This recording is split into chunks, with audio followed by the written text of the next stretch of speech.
une vidéo en aparté suite à la vidéo sur la prise de conscience. Alors je vous ai amené ici dans ce sous-bois que j'aime beaucoup et que j'ai beaucoup pratiqué quand j'étais enfant pour faire du cross et pour m'éclater et avec des copains aussi et aussi des fois tout seul, et que quand je suis devenu plus grand, eh bien cela m'a servi également de lieu pour réfléchir, notamment par rapport à ma nouvelle carrière de coach.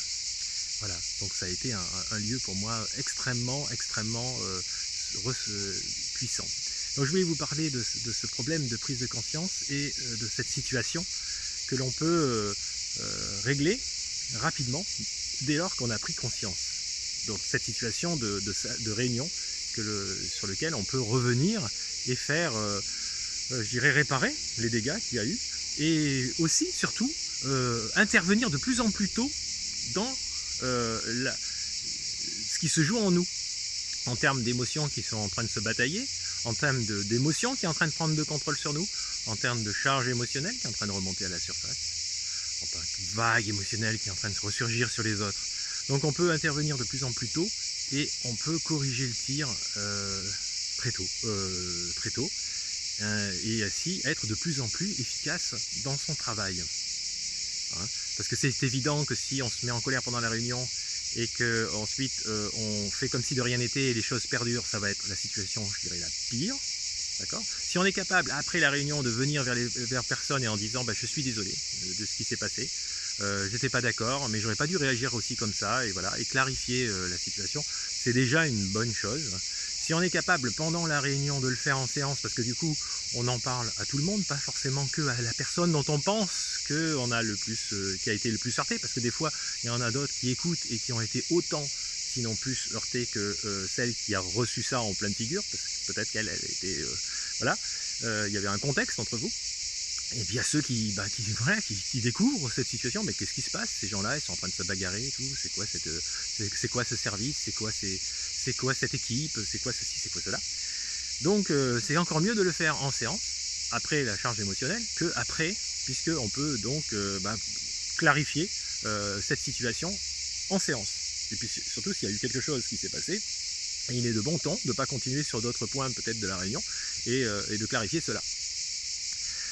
On peut le faire de plus en plus tôt. Et de plus en plus tôt, ça veut dire juste après la charge émotionnelle, pas, j'irais, en fin de réunion. Voilà. Parce que là, il y a eu quelque chose, les gens n'ont pas encore complètement... ça n'a pas encore totalement bouilli, c'est encore l'effet de surprise, si j'ose dire. Eh bien, on peut corriger le tir, là, tout de suite, là, maintenant.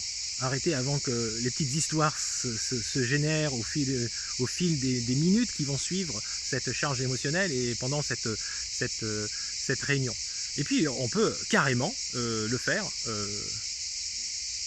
au moment où c'est en train de se déclencher, on peut stopper les machines, on peut tout arrêter. Et le mieux encore, c'est de le faire quand ça bouillonne à l'intérieur de nous, parce que c'est là aussi que les autres voient le non-verbal qui est en train de se faire, les doutes, et tout ce qui peut nous empêcher de bien travailler ensemble, parce que chacun va se créer sa petite histoire.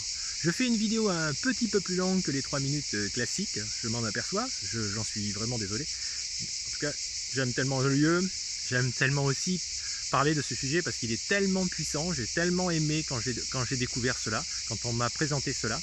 J'ai trouvé ça super intéressant. J'ai pratiqué ça à diverses occasions quand j'ai eu des charges émotionnelles avec différentes personnes qui peut-être écouteront cette vidéo et reconnaîtront la situation, que je ne suis pas allé voir et j'en suis désolé, et que je suis allé voir et j'ai présenté mes excuses, et ensuite on a discuté, on a eu des échanges plus constructifs, et puis pendant les réunions voilà, et je peux vous dire que après maintenant avec la pratique, je vois aussi les gens qui se contrôlent et qui malgré tout laissent ressurgir. Donc des fois un responsable d'une équipe, avec une équipe qui laisse s'auto-organiser, on le sent qu'il bouillonne, on sent que ça va pas bien, ça machin.